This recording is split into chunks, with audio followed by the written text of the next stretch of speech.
Pramila wonten wulan Ramadan pilih kita betahaken supados kita dipun paringi kemampuan saged nindakaken saum setunggal wulan full. Boten mukah bahasa kita dalam artian boten enten sing kita niki lajeng batal. Lah kita betahaken pitulungan saking Allah. Pramila kita donga dhateng Allah taala. Kita kepengin bilih ing dalem wulan Ramadan kita saged nahan diri kita saking perkawis-perkawis ingkang dosa ingkang haram. Lah menika badhe terwujud menawi Allah maringi pitulungan. Pramila kita donga dhateng Allah taala.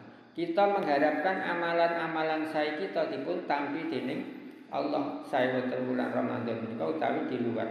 Pramila sedaya kala ugi betahaken donga dhateng Allah. Walhasil bilih di samping pancen nika isyarat dongane wong sing poso niku gampang kabul, mongko tiyang sing wonten wulan Ramadan ingkang ing mriku kathah amalan-amalan kang dipun hasungaken enten sing wajib enten sing sunah, kita sangat betahaken pitulunganipun Allah. Pramila penting menawi kita kathah ndonga dhateng Allah taala.